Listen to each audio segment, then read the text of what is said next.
school year.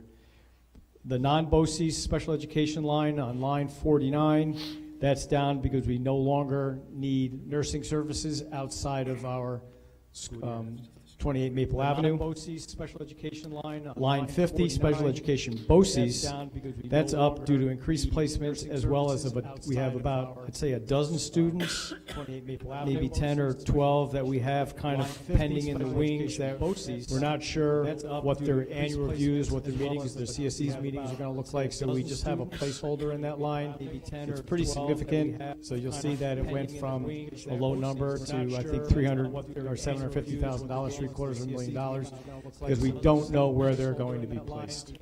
Once we do, we can certainly move the numbers around. If we know it before we adopt the budget, I can do it then, and if not, then we'll have to do some budget transfers, because we don't know where they're going to be placed. Once we do, we can certainly move the numbers around if we know it before. So it's budget. I can do it then. And if not, on the presentation, it's slide number 3. Because we don't know where they're going to be placed. Once we do, we can certainly move the numbers around if we know it before. So I'm on the top section. On the presentation, it's slide number 3. Non-BOCES tuition is at the top. Correct. That's the private schools. Right. Okay. Right, so I'm just kind of trying to go down this in order. I'm on the top section. All right. Vince, could I ask a question if you, because we were just on line 48 for that, 48, 49 on the BOCES special ed. I think we're all used to inflation at this point. Go down this. Everybody understands it except for the governor. But the BOCES special education program went up 8%. And it's my experience over the last few years that every time we talk to BOCES, I think we're all used to it. They're at increases above whatever the inflation is, which is hard to do right now. And when the superintendent from BOCES comes to speak to us, can we get a clearer definition of why these costs are going up as much as they are? I know special education is a fluctuating item, and we're not really sure, but that's up over 8% right now. Year to year. Sure. So Dr. Schenker can certainly answer that when he's here. BOCES does a really good job holding the non-salary related COSERs to 2%. Sometimes they might have a vendor that we buy software from that might be a little bit more, but the cost for special education and or other BOCES is typically driven by either enrollment, students being placed at either Sullivan BOCES, at Ulster BOCES, could be Rockland BOCES, it could be students at the Career and Tech. So a lot of those salary-driven, student-driven expenses is what's driving the expense up. Superintendent? So when we're dealing with the increase of costs in special education or alternative schools, Could be students at the Career and Tech. So a lot of those salary-driven, pointed question student-driven expenses are the is what's driving the increases from expense the up. increase of Superintendent? the unit cost, or is the increase due to the number of students placed in these placements? So if you see that you have an overall decrease of $96,000 in non-BOCES tuition in private schools, that went down about $100,000. But then if you look at another placement for BOCES, so is it, I don't believe that the cost of the unit price cost went up that much. I think the number, and I'm not positive, but I'm pretty sure it's the number of students placed in there. So I think we need a report for the board that shows them, is it the unit cost, or is it the number of students moving around from placement to placement? Lisa, are you referring to line 50 on the So they have, special education? That's the whole question I had. It says total BOCES special education. It seems like it's a $411,000 increase. so there are two different documents. But So you're what I'm referring to saying, line there's 50 another document that might show a they have decrease, right? We might have more That's the whole students question I placed. had. That's in You another. know what I'm saying? So those placements Seems are expensive. So if you have 2 more students or 3 more students placed So there at are two BOCES, different and you have documents. students that are not being placed in private, it could be a wash. So I think you have to look at, I think you need a full report on where every student is. Those details are there. There's another document that shows every single line of every single BOCES COSER. So whether it's the number of students, whether it's our enrollment of 1455, which is their Arwada, it's the cost per unit. There's another document in there. I'm sorry, I'm just looking at the overall increase. It seems that every year it's fairly significant for BOCES. And I guess what I'm asking, Lisa, is it possible for us to take a look at additional programs that maybe we can handle in district? I realize that's tough to do, but it would save us money. So we have done that, and when we can do it, we always do. But sometimes, because of our I guess size, what I'm asking, Lisa, we might have two students that go to a program, right, a specific program, and we can't start a program here with, let's say, a 612, 6 students, 1 teacher, 2 paraprofessionals, let's say. And then you have 2 students in that class, so we couldn't run a class like that. But I can tell you that I know that Mrs. Matarazza, and we always talk about keeping in-house what we are. One of the things Mrs. Matarazza is going to talk about is starting a life skills curriculum, offering classes to students so that they can remain in our district in the 7 to 12. So that's something we're looking at, and I'm really being very deliberate, because if you tell us that you can do it, you can do it, but you can't come to me in August and say, I need 3 more teachers, or this, and that. So we're studying it very hard, as we always do. But would we also consider that's something we're looking at. sharing services with other districts? Maybe we have 3, they have 4, and we could do something like that. We're doing that now. Thank you. Could just the board members make sure you speak into your mics? Some members of the public are texting saying that they cannot hear us at home. So make sure you speak. In board docs, agenda item 1.2 has all of the supporting documentation that ties back into what I have up on the screen that's in the other document. So if you want to see the unit costs for special education, you would click on BOCES-special education or BOCES-other, and one of the items that I'll talk about, and it's a great opportunity for me to do it now, is, for example, BOCES-other, line 5, alternate education, the Phoenix Academy. That's up $81,000, and you can see that's in that document, the details. We're adding 2 additional students to the Phoenix Academy. Likewise, career and tech, that's up $154,000. That's based on a 3-year average rolling attendance in career and tech. And I can tell you that in my first year here as business special presenting, we wanted to see more students enrolling in career and tech, and our senior high school has done a great job getting students to go to career and tech up at Ulster BOCES. So every year we see an increase. Part of it's due to the increase of the cost, but a lot of it has to do to the number of students that are enrolled in the program.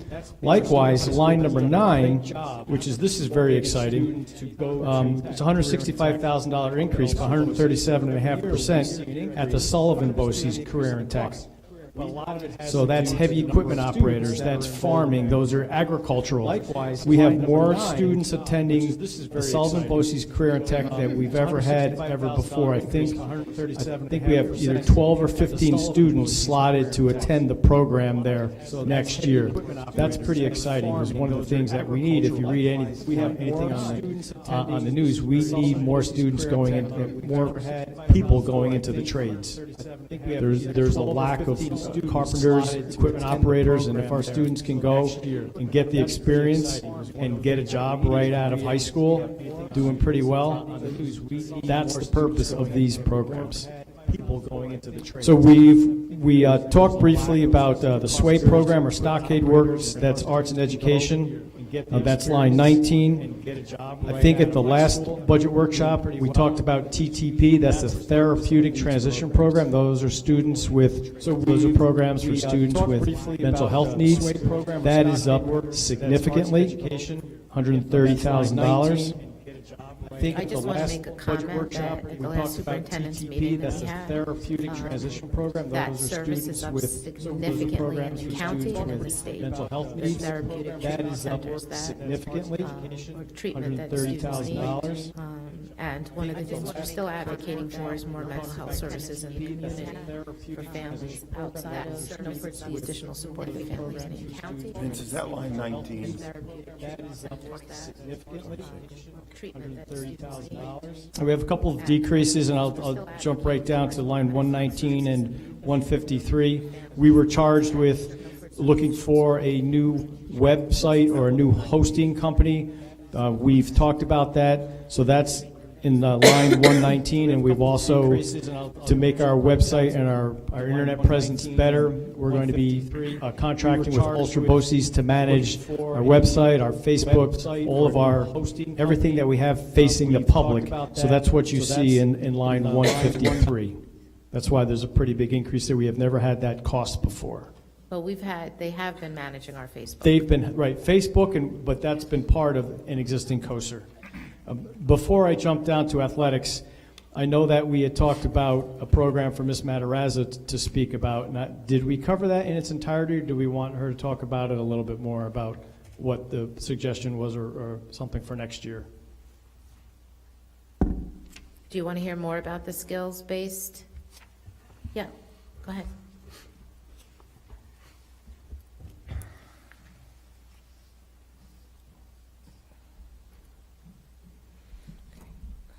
Good evening, everyone. Do you have any other questions, or would you prefer I'll jump right into that piece? Okay. So, of course, nothing has been finalized. We've been working collaboratively at a curriculum for our 7 to 12 population. We currently have a little over 34 students that we're looking at currently in district that are in self-contained classrooms, and there is a risk, as they move forward, that it is going to require them to be going out of district potentially to be able to get what they need. So we're looking at different ways that we can keep them in district, one of that being through this skills curriculum. It would not be a self-contained classroom. It would be a course that would be offered throughout the course of their day. Potentially when they get to 10th grade, us making a determination together as a team if it's appropriate to keep them on the Regents track. They would get the Regents diploma and then also go to a half-day TOPS program to be able to do the school to work and get the CDOS there for the skills credential in that trade. Or if it isn't appropriate to stay on the Regents track, they would go for the skills achievement credential, what is sometimes referred to as the SAC, and then also do the school to work program to get a CDOS as well. So this would allow us to keep that 30 plus, and this is just 712 we're talking about right now. As students come up from the elementary, that number could increase, but keeping them in district, so we wouldn't have to send them out of district, and being able to provide them with a different pathway that we haven't explored before, keeping them in district, so there would be a savings cost there as well, but also giving them a program that's going to give them skills so that when they do graduate high school, they have a trade that they can pursue and that they have skills to live independently and kind of be a better transition as they go post-secondary. So again, this is all just in preliminary stages right now, but it is something that we are looking at and working out details to see if it's something that we can bring to the district. Anybody else? John? No, No? Okay. Good. Okay, you're very welcome. thank you.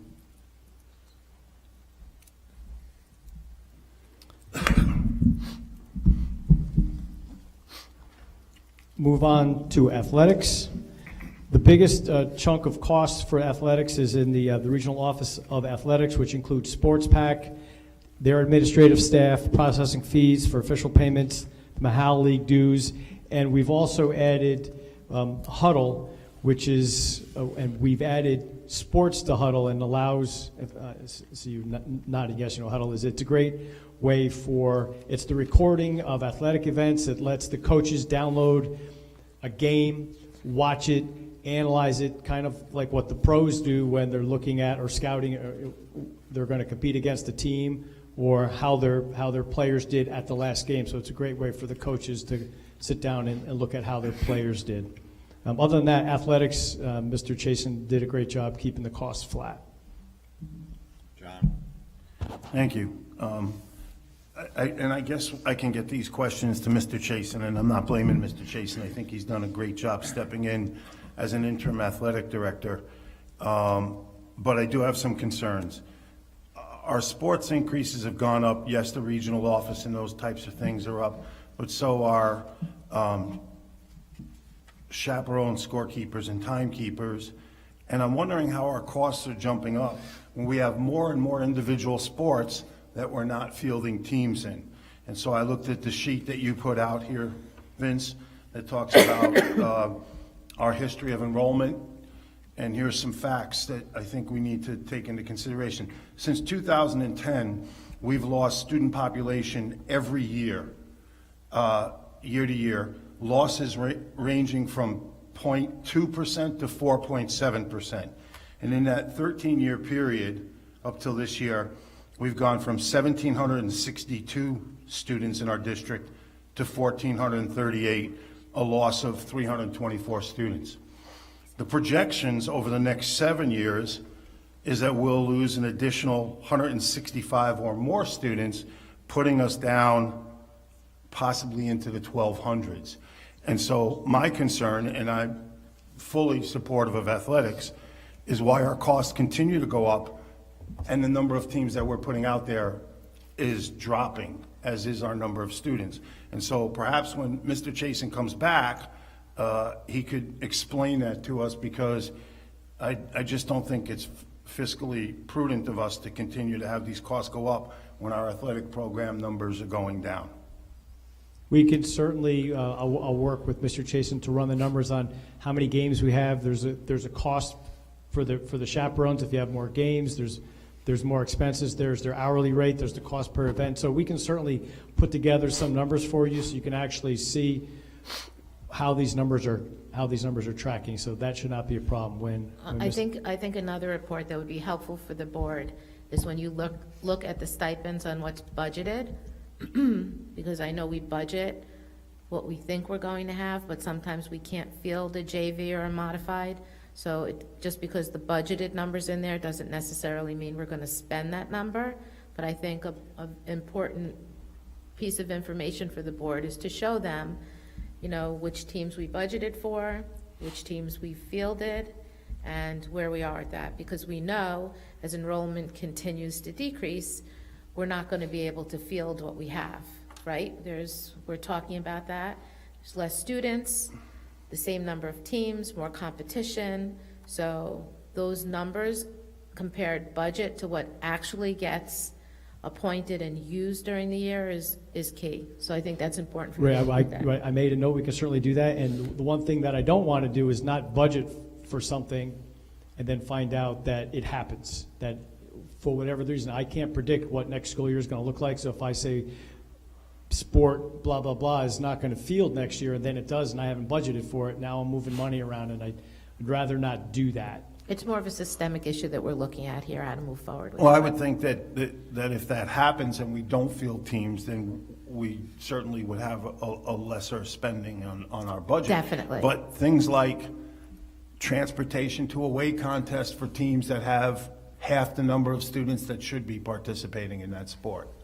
Like if you had, one of the minor sports, I don't mean minor in that sense, but like a golf or a tennis, if we're sending 2 or 3 kids and we're sending a bus somewhere for that, that's something I'd like to see enumerated here as well.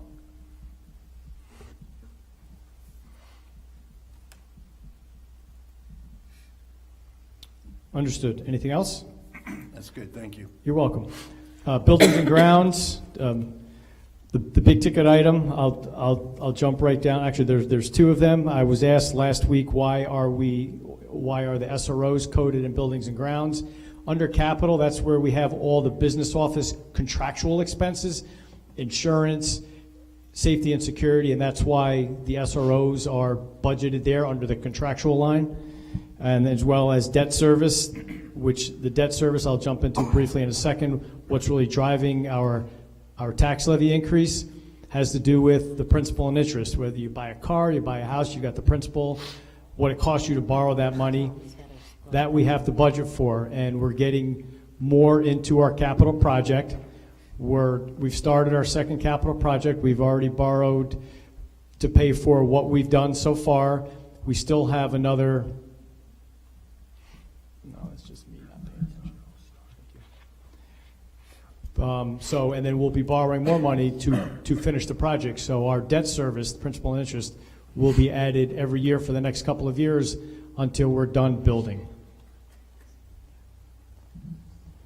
Transportation is up significantly due to CPI. Our health insurance rates have been finalized, so I've been able to work that into the budget, so that's always a comforting number to know, so I can plan on that going forward. And then while it's kind of hard to read up here, I know I touched on it briefly, but I just wanted everybody to have another copy of what the tax cap formula looks like. And in a nutshell, to make this as simple as possible, everything from lines 1 through line 17, consider it one part of the tax cap formula, and then lines 19 down through line 31, we'll call that the second part, and you can see that our tax levy limit actually went down 0.38%. However, when I add in all of the allowable exemptions, that could be a big increase in the teacher's retirement system, the employee's retirement system, or our local share, what it costs us for our principal and debt payments outside of state aid, all those numbers can be added in at the bottom, and that's why our tax cap jumps up from a negative 3.8%, and it's actually at 4.95%, but we're looking at not levying the full amount, but actually levying 4.52%. So I know we went over that in a little bit more detail last time, but I thought this would be a great opportunity to put the formula up so people can look at it. If you wanted to dissect it, I could certainly sit down with anybody individually.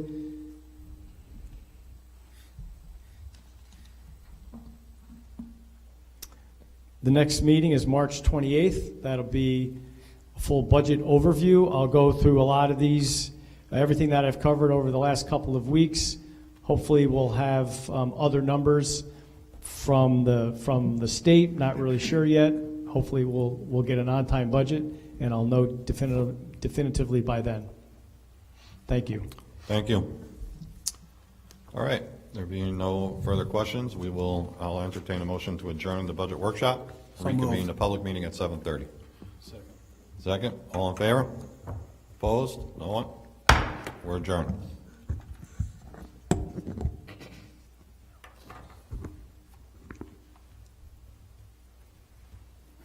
So when we look at pilots,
Call the meeting to order. Please rise for the Pledge of Allegiance. I pledge allegiance to the flag of the United States of America, to the republic for which it stands, one nation, under God, indivisible, with liberty and justice for all.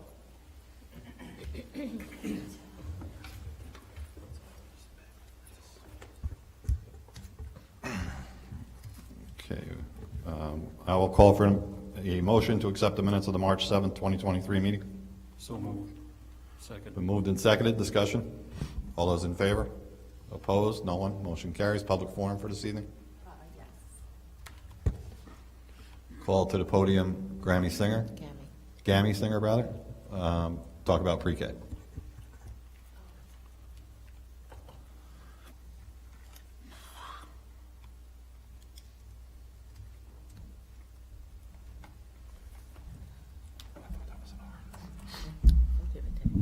Good evening. You know, I never get to say, or I never say, how much I appreciate the school board. I just want to tell you that, how many hours you spend and your volunteerism, okay? And I also want to let you know that just think of the NAACP as another arm of you, or a small tentacle or whatever. Yesterday, we were supposed to go to Albany every year. All the units in New York City descend on Albany to lobby for certain things that are on the NAACP agenda. And I want you to know that even though we weren't able to because of the snow, we did have a Zoom meeting with Senator Oberacker, and we talked about and lobbied for more money for career and tech, and we also lobbied for money for vision therapy comprehensive exams. I brought it up with this board a while ago.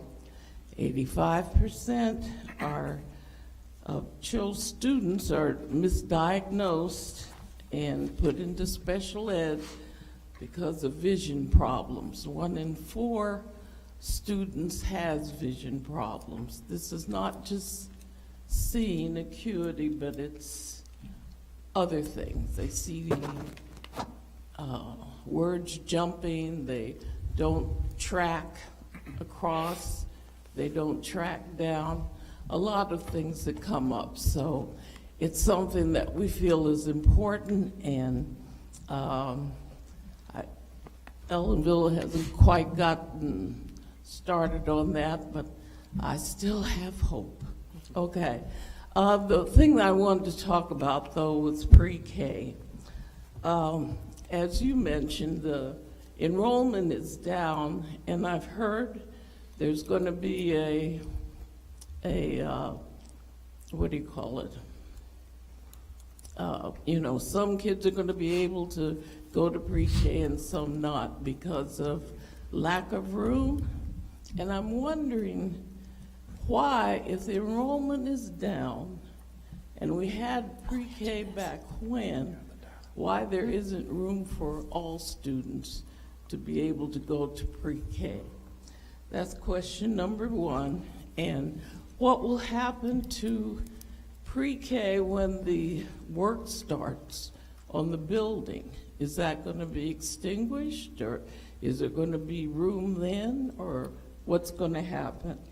And there is the last thing, will there be a plan to ensure that kids are able to get to school? Because I think that was one of the drawbacks before when pre-K was initiated. So those are the questions. Thank you, Gammy. If you want to just remain, I'm going to have Superintendent address it. Yep. So we are looking at a pre-K program moving forward. We are changing the model that we had, and we're following the guidelines from the state. So I just want to say, and I had spoken to the board about this at a meeting, we put it up so that everyone could see it. When you look at the allocation of pre-K, it looks like there's a lot of money there, right? Like $560,000. But in actuality, they break it down on a per pupil basis. So it's like $10,500 per pupil. Of the amount that we are going to fund internally, there's also a 10% set aside for outside agencies, and there is one agency that's interested in participating in those funds. That being said, the model we're changing to is when we had pre-K years ago, we had 4 half-day classes, 2 a.m., 2 p.m. When the economic crisis hit, we had to do away with the transportation midday, and that had a significant impact on attendance and enrollment. So this year, we're changing the model, and we're going to a full-day program, 1 class, full day. The reason why room is an issue is even though we are declining, there are more services, individual services that are given. So we've added social workers and counselors. We have speech. We have 6 reading teachers down in the elementary school. So over the years, even though we're using less classroom space for full-size classes, we are using the space for related services. And we have PT, OT, speech. So all of those providers need space to be in. We used to have the BOCES building, if you remember correctly, out on past where and that was in terrible shape, and it was BOCES, so we lost 6 classrooms there, right? So that we used to do some related services and other classes there, so we lost that. That being said, we are looking at space, and we're trying to build this, and the requirements from the state are definitely more rigorous with regard to curriculum, what's provided to the students, and the accountability back to the state is significant. So we're starting with 1 class of 18 students. So it'll be a teacher, a TA, and 18 students. We're going to pilot it out this year, see how it works. And we're projecting, that we should be able to, after the building construction project's done, we might have some more classrooms because the new cafeteria is being built. The library is going into where the cafeteria exists now, down on that end, and then that whole library section will be able to it's going to be rebuilt so that we can put related services there, which will free up some classrooms. So we think after this, we should have some room for it.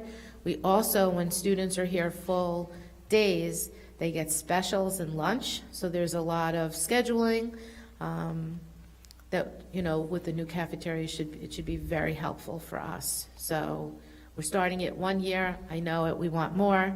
And I will say this, even with the allocation of the money, there's a local share that we have to pay. It's about $120,000, if I remember correctly, of taxpayer dollars that are going into pre-K along with the grant money, because of the way the grant is, because of the way the UPK is lined up. And we've had conversations, and superintendent associations and others have had conversations about the allocation of UPK money, and it's a little bit misleading to put that number there and then to limit how much the school districts could use based on a per pupil number.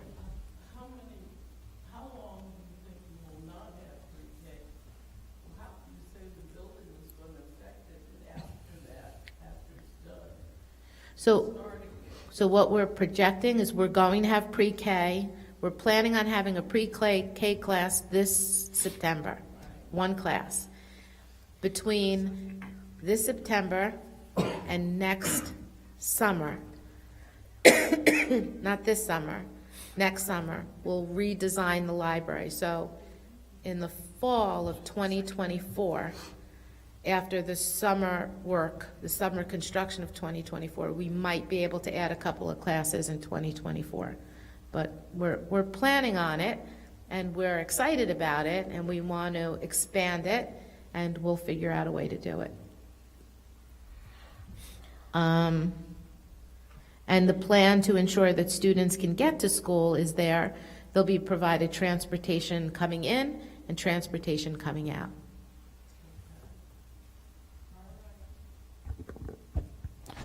Thank you, Ms. Singer. We'll call up to the podium Ms. Susan Ireland, the P-TECH update. Good evening, and thank you for having us. I brought 3 of our Chapter 2 scholars with me. I'll introduce them to you, and they'll be speaking to you as well this evening. So I have Marcus, and I have Alan, and I have Kwaku. So they will be interjecting as we go through the slide deck, as well as speaking to you personally about their experience of being in P-TECH. So being Chapter 2, that means that they are a sophomore and that they are in their 2nd year. So they are from the first group that's ever been in P-TECH. So as you know, P-TECH was founded last year. We have started 3 years ago, but last year was our first chapter. And the students have 2 pathways they can choose from: network administration or manufacturing. So what is P-TECH? P-TECH is a 6-year program where students are getting their high school degree as well as a college education, a 2-year associate's degree. Okay, currently we have 38 students, 18 are Chapter 2s and 20 are in Chapter 1, and we currently have 22 to 24 interested for the next chapter for next year. These students are working with industry partners. We have the Council of Industry, and we have many industry partners that work with us and partner with us so that they can get real life experience through workplace learning challenges and workplace learning, which goes on simultaneously with not only their high school classes, but they start taking college classes in their freshman year, the first chapter of P-TECH. Okay, what this does for our kids is, in the end, after they do they're doing their workplace learning challenges. I tell them it's like a job interview when they're going to them, because these workplace partners of ours are actually watching our kids. How are they performing? Can they answer questions? How do they act as they're in there? And they're watching them because in the long run, they are going to probably be working for one of our industry partners in the end. It's a marvelous experience for these kids and an opportunity like no other. So this is our Chapter 1. These are actually some of our Chapter 2 kids, I believe, from last year. But we have the Chapter 1 students with 18, like I said. Chapter 1 has 20 students. Chapter 2 has 18 students, and they are out and about talking to other kids. We've had students come and talk with the kids in the hallway, in the cafeterias. They come and talk to me as well, and to Courtney Vandermark, who is our counselor. And by word of mouth, we're growing the program. So this is a picture of the students at SUNY Ulster on one of their visits. We take them so that they can see where they're going potentially, get a feel for what the college campus looks like. They go there and work with HVPA, which is the Hudson Valley P-TECH Academy. They do their workplace learning challenges with them, and a lot of times we have our reveals there, which is when the manufacturer or the industry partner would come and reveal whatever the challenge is. And then they get to work there a little bit, and then they come back and they have workplace learning time during their schedule that they build whatever the challenge is. On Monday, we're taking a field trip to BOCES so that our students, both chapters, can see the facilities there so that they can make an educated decision as to which pathway they'd like to go on. Again, as I said, there are 2 pathways currently, manufacturing technology as well as network administration. Okay, so I'm going to let Alan talk a little bit more about workplace learning. So this is Alan Ebrick. Good evening. Wait, what? Can you pull up the microphone so that everyone could perfect? How's it going now? Talk closer into it. Hello? Sorry about that, but we all get yelled at. All right. Good evening. My name is Alan Ebrick. I'm here to talk to you about workplace learning. Workplace, well, P-Tech in general is just different from like traditional schools because like we do workplace learning and project-based learning. And our most recent workplace learning challenge was with Amatech Rotron, and we had to create a design to transport their fans because they make fans for the U.S. military and stuff like that. So we had to make a design to safely transport them to testing because when they transport them, they would get damaged or chipped. So that's just like one of the examples that we do for workplace learning. And workplace learning also like has helped me and like everybody else in P-Tech to like be more confident when speaking in front of other people because it provides us with like new experiences and talking to people who are ranked highly and like important people, and we learn these things by like working well together and doing these projects.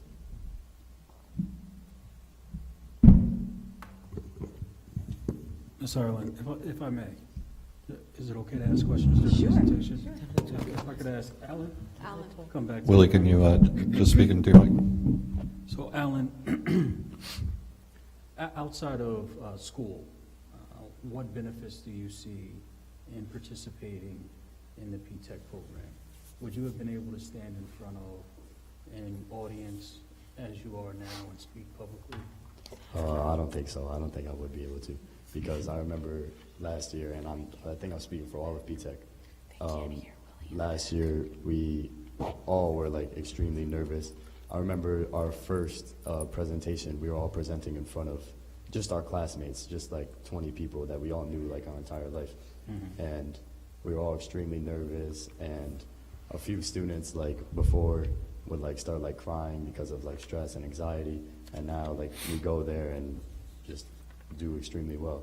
And I see it just in like normal, like general, just like the way I speak to people and like the more confidence I have, even just like in family, like, you know, just speaking up more about like family conversations and things like that and being like more involved socially, just in general. It's not just like when presenting to industry partners and things like that. It's an overall confidence. That's great. Yeah, I experience like a lot more confidence.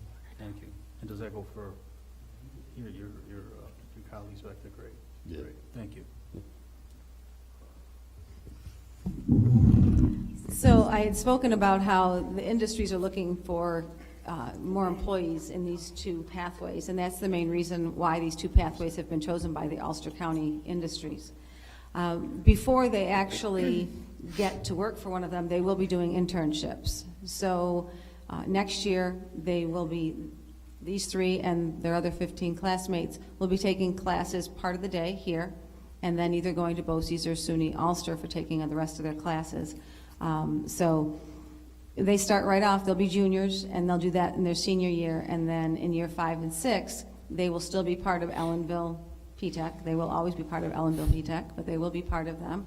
And they will still be able to come here and be part of our community, but they will be going to Ulster to finish up their degrees. They'll be doing year 5 and 6 there. It's just an invaluable experience for all of these kids, and to watch them grow from last year to this year is amazing, just amazing. Oops, what did I do? Okay. So these are some other industry partners. The large picture was the first Workplace Learning Challenge for our students who are our scholars for the first year, Chapter 1s. And we went to Viking Industry, and they were tasked with making some kind of a design for a display box. And Viking Industry only makes corrugated, you can't say cardboard, I learned a lot as well, corrugated packaging, and it had to be a display package. It couldn't just be a box to put these candles in, it had to be for display. So they worked in groups of 4, and they were given the supplies, and they made them, and then we went and they had to speak to the founder of the company, and this is the woman, for her candles. And then around them in the back, there were all kinds of people from Viking Industry as well. So they even had their design group there. So quite an experience for these 14-year-olds. Over here on the side, this was the Viking packaging from Chapter 2s. So the gentleman behind me were involved in that, and that was an exercise piece of equipment that looked like a heart. and had 2 handles on it, and they were tasked again to make a corrugated package for it to be displayed in. And then down below, you've got, I believe that might even be Alan there on the right, doing a presentation in front of his peers, right in PTech. And these are just some of our partners at this point. Last week, I went with the Chapter 1s and we went to IBM, and they presented to IBM. And again, they were tasked with finding a better way to move product from one section of the IBM warehouse to another, because they were having a difficult time getting it there in a reasonable amount of time. And every time we go someplace, we also get a tour of the actual corporation, whether it's manufacturing, whatever it is. And the kids really, it's eye-opening, and they get to learn a lot. And it's not just, like I say to them, it's not like the old Laverne and Shirley where the candy's going down the conveyor belt, if we all remember that. So it's amazing the things that they're doing right here in Ulster County. So these are some of our core values. Of course, we want our kids to all be wonderful individuals and have great citizenship, but awareness, exploration, preparation, employability, and demonstration are the 5 key components that we're looking to help grow with these students through the PTech program.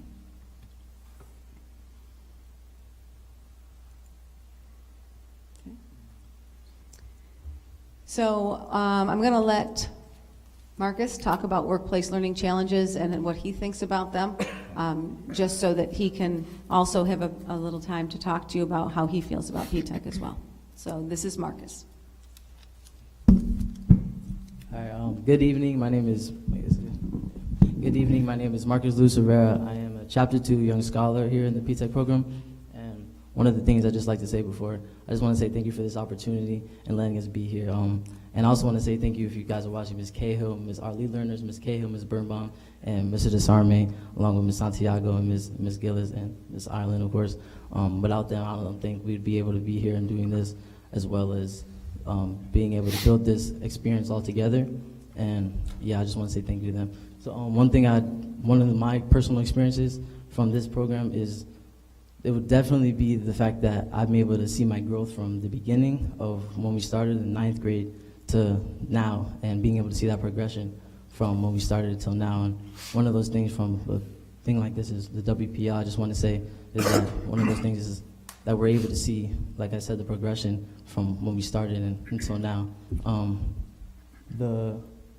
The workplace learning challenge has definitely impacted us, and especially like one thing I think is important too for me and everyone else in the program is that we're able to make decisions in our life that are going to be able to benefit us in the future. Like making the decision, being able to be in the PTech program, I feel like is a really important decision because it impacts us in future decisions like that, and being able to, give us, how I say, like, it benefits us in a way where we're able to make decisions in our future, basically.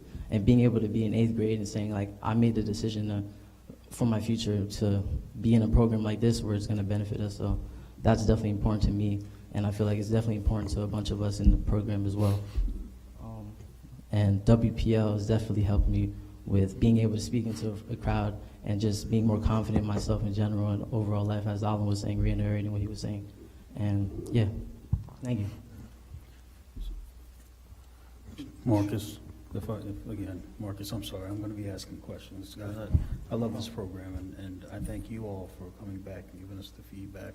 I think it's one of the most important investments we make as a district. Why PTech?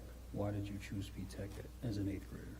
So I would definitely say why I chose PTech was for the fact that I'm able to see, people who might not, when they're in high school, maybe they might be my friends, or if anything, they might have, some problems or some issues where they're able to go through the high school experience, but I feel as if like nothing really drives them, maybe, if it is.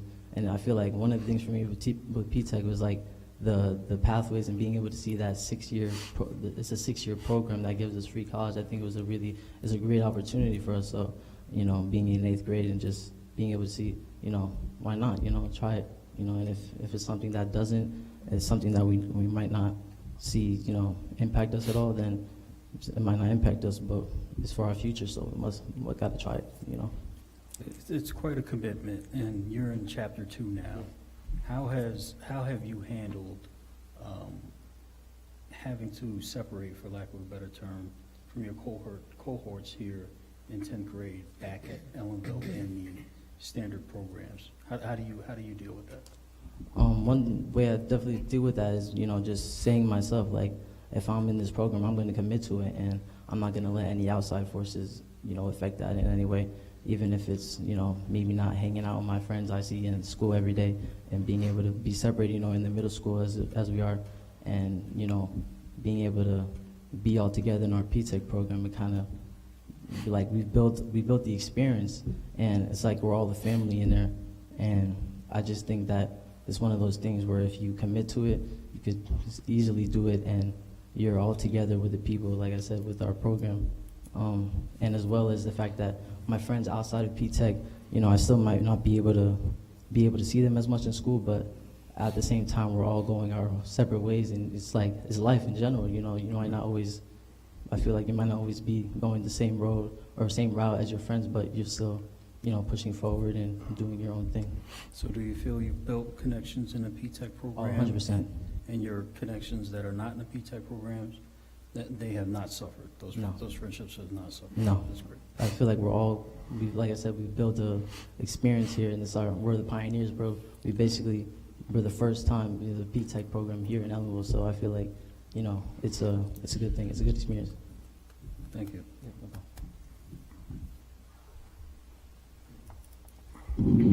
So one of the things that he just alluded to is that they are a family. And we talk about this all the time, that when they came into P-Tech last year, they kind of all looked at each other like, this is our group. And now they've got each other's backs. They look out for each other. I can tell you that last year, if you don't mind me saying, Marcus suffered a very bad injury, and he was out of school for quite a while and had crutches and came back, and he never missed a beat. And it wasn't just because he had the drive himself, but the P-Tech Chapter 1 kids, they just pulled together, and we're family. They're brothers and sisters, and they take care of each other. So it's great. It's a great program. They also, I'm going to say also, you're looking at 3 athletes. They all play sports here, so that's another way that they keep with their other peers. I can tell you that the SUNY Ulster basketball coach is already breathing down my neck wanting these kids to play basketball for him, so they already have that opportunity waiting for them on the other end as well, so which is great. So this is project-based learning. We do also do some other things.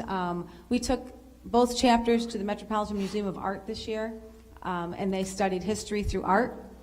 So that was a great experience for them. It was around Christmas time. I believe it was the 20th of December, so they also got to take a ride on the bus. We didn't get off, but and also see the lights and see Rockefeller Center and see the tree, which was an experience for a lot of these kids for the first time. The other picture is the robotics, and they also do a chapter in robotics with Brian Fadouk, and this is them building their robots last year. I believe you can see Kwaku in the background there with his tan pants on. And they are trying out their robots here. So it's there's learning through ways that you wouldn't learn possibly in other classes. There are opportunities here for these kids that they wouldn't have otherwise. So here's some parent testimonials, and if you'll look at the kids, we've got, they're participating in all kinds of things. That's Alan, and is it John? Okay, John. Jonathan Torres, this is what his mom said. Then we have some Chapter 1s building their robots here just this past week. And then this is a group of the Chapter 1s that were upstairs during Student Wellness Day, making fuzzy necklaces with me. So I just love what the parents say. I'm extremely proud of my son, Jonathan. He has become independent in his learning. He's dedicated to his education and works hard at getting good grades. I see his friends who are also in P-Tech, and I'm amazed at the great young men they have all become. That was from Carmen Torres. Here's another one. This is from Phoebe Baker's mom. Phoebe is the young lady in the middle over on the left. Her mom said, my daughter Phoebe is more social and taking more initiative as a leader role in her group. She loves when they compete against the other P-Tech school. She loves going on the field trips. And then, so this is, they were talking about their bridges. This was their project from this first portion of September, and they were tasked by the PTEC lead learners to build a bridge and to discuss how they are bridging from Chapter 1 to Chapter 2. And that was a great experience for them as well. And down below, this is the PTEC group speaking in front of the IBM people that are around the table. And that was a great experience. They got to meet actually a PTEC student who now works at IBM that came out of Brooklyn, the original PTEC program. This is from Marie Piquel. Her son is also a Chapter 2. This is Eli up here in the corner. We chose to enroll our son in PTEC because he wanted to attend a program geared towards his academic and future career interest. He looked forward to a small class group and starting college courses sooner. As parents, we wanted a program that also focused on character, leadership, teamwork, creativity through projects, and going on class trips with learning experiences. That was from me, Marie Piquel. So here's some young scholar. These guys are going to give you their testimonials, but I'll let you guys read these and talk about your peers instead of me doing it. So would you like to start? Okay, let's go ahead. You want to talk about yours first? Talk about yours? Talk about yours. So I'm just going to remind you, because Mr. L is in our ear, if you could hold the microphone up, or you could even take it off and speak into it if you'd like. But our phones buzz if they can't hear you. Hi, my name is Kwaku Boahen, and Perfect. I'm a scholar in the program. I'm originally from Africa, Ghana, and when I came here, I didn't know anybody. Like, I didn't have any experience of being in the United States, so PTEC really helped me a lot through PTEC helped me through a lot of experiences. I can now speak in public.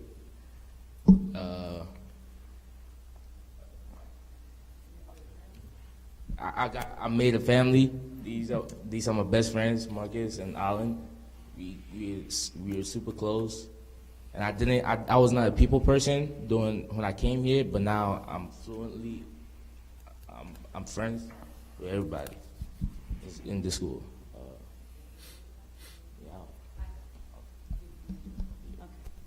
All right. So Kwaku has made great friends. Everybody knows Kwaku, and we are so fortunate to have him as part of our PTEC program. Everybody just loves Kwaku.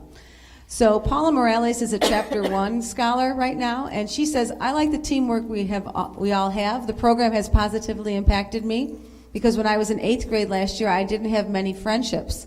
I like to stay to myself, but now that I'm in PTEC, I have a lot more friendships, and I built up the courage to talk more. Paula has talked to me. She wants to be a nurse, and she said, well, neither of these pathways really lead me to nursing. So we were at IBM last week, and one of the senior IBM executives said, I don't hire nurses unless they have a background in manufacturing. They need to understand their clientele. So that was very telling for Paula.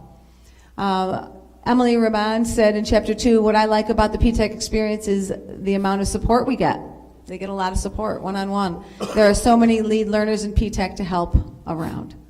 So they do. We have a lot of lead learners. There's a lot of support, and they're always available. Ms. Arlen, what's a lead learner? Lead learner is what they call, I don't know who's talking, John, Mr. Burns. A lead learner is their teachers. Who said that? Did you?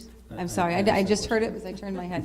All right, so a lead learner is what they call a teacher. They call the kids scholars. It's just the language, the terminology, language of PTEC. Gotcha. Okay. Thank you. So the next one was from Phoebe Baker, again, and she said, I like how practical PTEC is. Her mom was one of the parents that had a comment. In this program, we hone skills at a young age while most people don't learn them until they're older. An example would be the bank project where we learned financial terms that the majority wouldn't learn until they tried to purchasing a home. We still learn all we need in the core subjects. There's also a large emphasis on building skills that are applicable in the workplace. That would be Phoebe Baker. And over here are all the students at the Met. And then This is Anna, and she and I were twinning when we went to IBM. We had jackets on with our P-Tech shirts, and so they took our picture. Is that it? Okay. So, any questions for any of us? John? Yeah, thank you, Ms. Ireland. I think that this is a blue ribbon program, and we're all very proud of you guys for what you've done. And we jumped into this and approved this. And so I have a couple of questions. I think we can all agree that most kids finishing their 8th grade year have no clue what they want to do in life. And yet you were presented with a 6-year program. It had to be a little daunting thinking that you were going to come out of 8th grade and go through 6 years. And so what I want to ask you, as you guys are in your chapter 2, is it go chapter 3, 4, 5, 6? Okay. As you're in chapter 2, what's it like at such a young age to be able to see your future?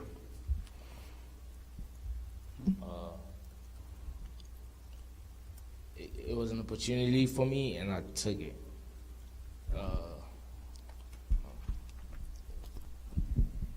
I think it's like a great opportunity because like it's extremely interesting because I kind of have like this layout of what I want to do for my future, and like there's many careers that can like be opportunities from what we're doing, like the manufacturing, that's engineering, and like lots more.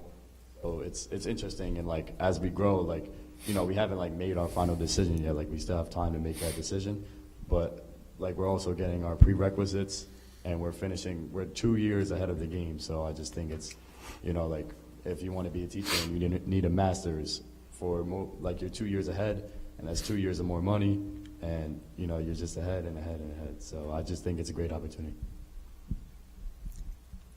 Like you said, in 8th grade, it's just, I had no idea what I was, what my future would look like at all. And I feel like this program's definitely helped me, be able to shape what it's going to look like.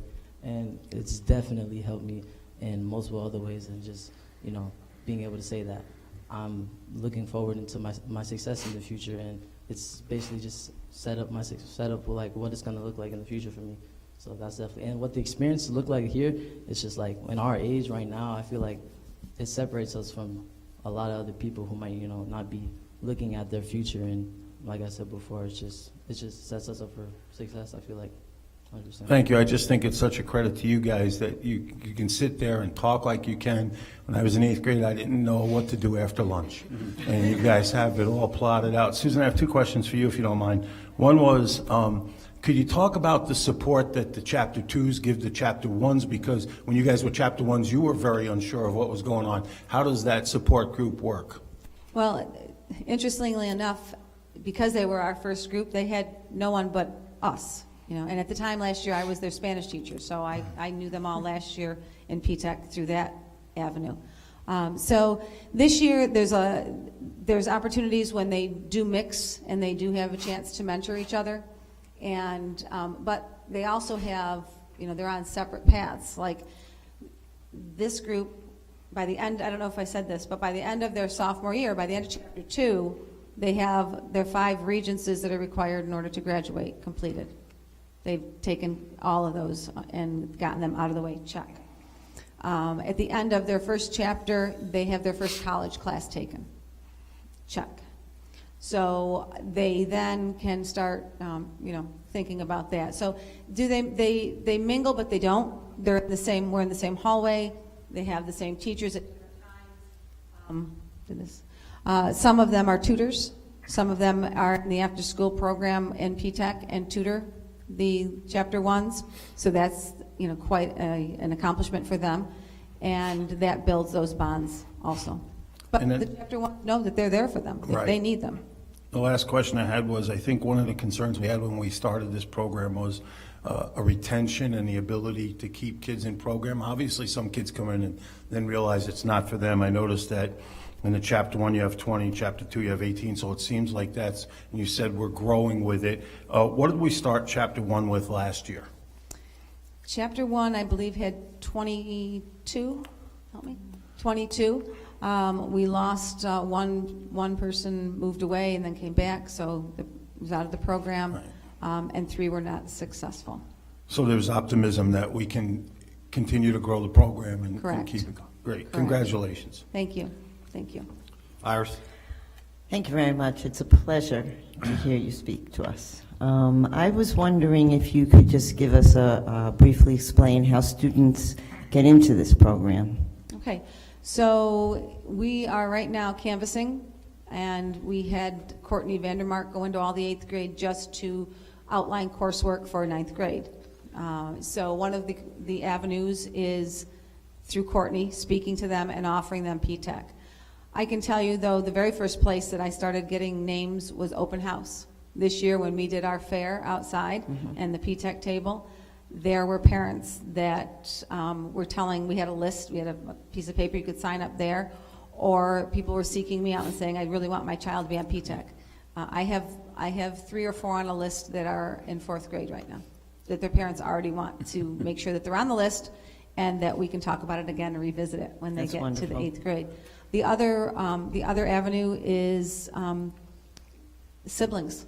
So I know that Marcus, your sister's coming in next year. I know that I think we'll have 3 sets of siblings. We have 1 now, and one in chapter 1 and a chapter 2. So a lot of times the parents and the younger siblings are seeing what value it is, and they want to be in it too. Some kids just come up to me and say, can you talk to me more about P-TECH? What's P-TECH? I think I want to do P-TECH. So we are going to have like a, almost want to call it like a shadow day, where a student that really is interested in can come and spend a couple periods of the day just to see what P-TECH looks and feels like for them. It's wonderful. Thank you. Thank you. Anybody else? If not, I'd like to thank you, Ms. Highland, for taking the time to come talk to us, and the 3 gentlemen you have there with. It's a pleasure to have you guys come here. The hardest thing you'll ever do is speak to the public, so you all did a fantastic job. Well, we appreciate the offer to come, and we'll be coming back again next year, fill you in.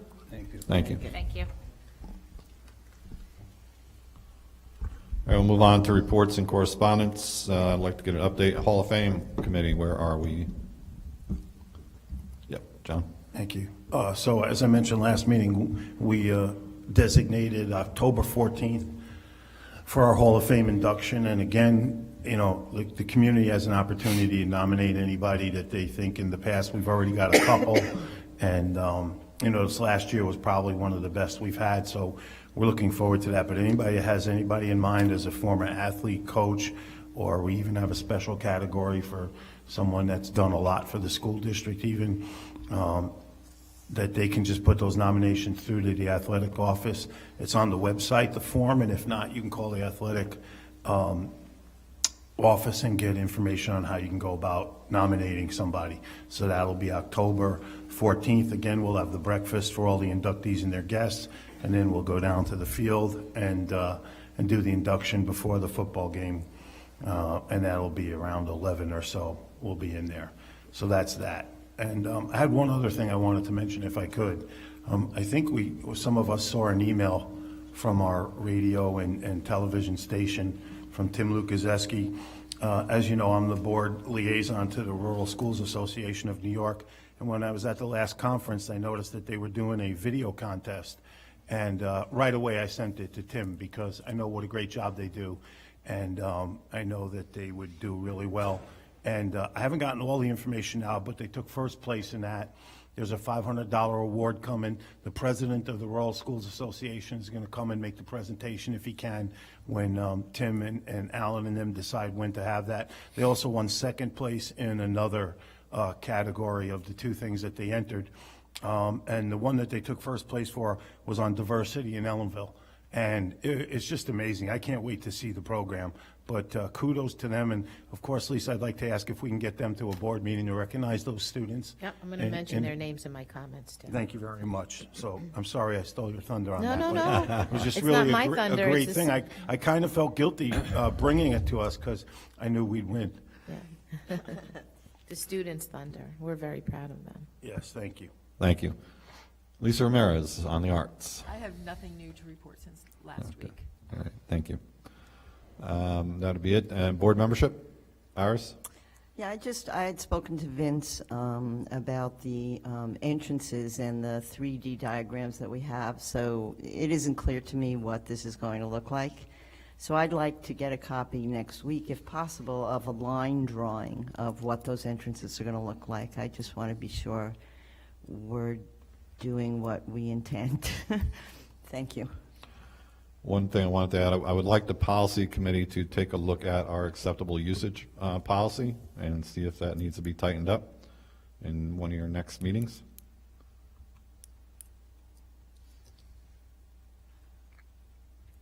Online. I'm talking about online acceptable usage for our students and staff. Yes, and we also have to finish up on the code of conduct. Yes. Yes, Thank you. so. All right, Jack Henry is not here. He must still be out in his correspondence across the globe. We look forward to seeing him soon. Did you have something? I'm sorry, did anybody else have anything? No? And we'll go on to Superintendent Lisa Wiles. So Jack Henry did come to the office today. There was conflicts because of the move of the board meeting to tonight, but he will definitely be at the next one with a full report. I just want to dovetail on what John was saying about the students. So the students that participated were in grades 10 through 12. We will have them come to the board, but their names are Maya Espinoza, Elijah Robinson, Michelle Wang, and Amelia Benjamin. Those were the 4 students that were involved. And I really want to thank Mr. L. and Mr. Buckler. Whenever there are opportunities to showcase our kids, they do with great success. And it's great, and we're very proud of them. I also want to report that we have 2 snow days left. Hopefully we're done with this weather. We have 2 weeks till spring, 2.5 weeks till spring break. The long-term forecast looks promising, getting a little warmer, but we do have 2 days left. At the March 28th board meeting, the yearbook committee wants to come and do their annual picture and some headshots of the board, so please plan accordingly. They'll be here on the 28th. And then in response to a request from the last meeting, we have asked SRO Condi to be on Maple Avenue during elementary dismissal. He will be there between 3:30 and 4 o'clock every day. He was there Monday. He was a little late getting there today, but he knows that that's his assignment, to assist in the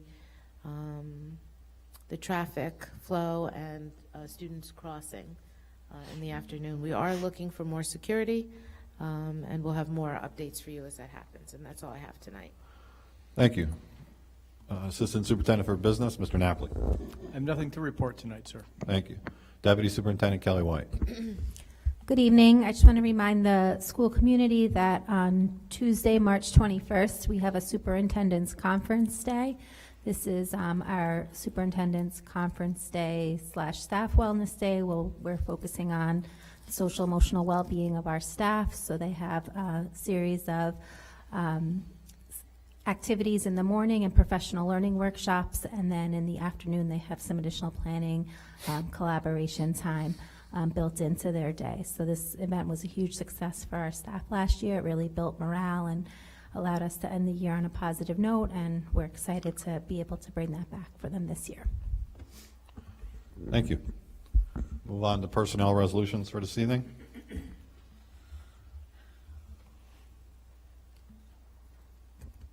Be it resolved that the resignation, be it resolved that upon the recommendation of the superintendent of schools, the resignation of Tiffany Fernandez from her cafeteria monitor position be accepted.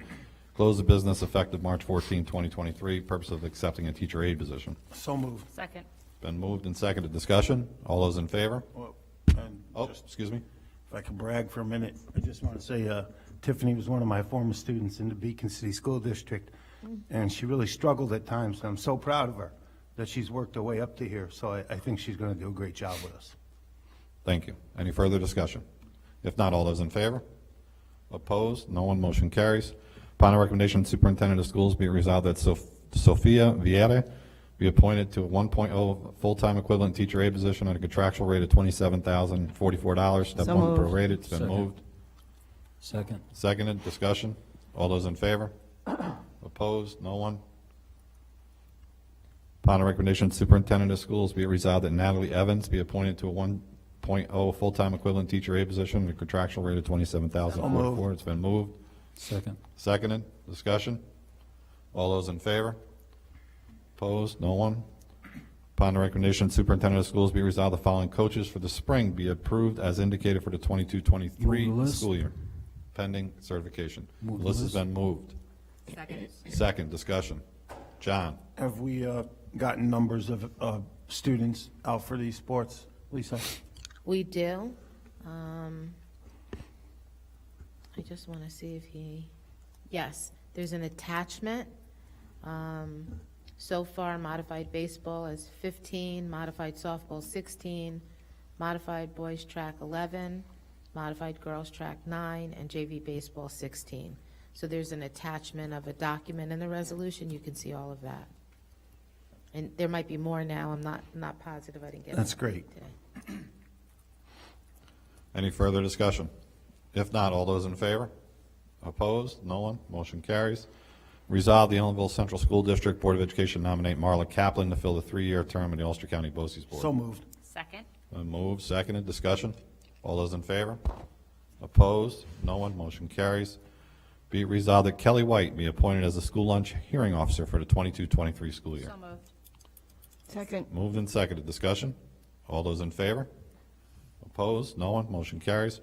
Upon the recommendation of the superintendent of schools, be resolved the attached list of junior, senior high school extended day programs be approved at the contractual rate for the 22-23 school year. So moved. Second. Then moved and seconded, discussion. All those in favor?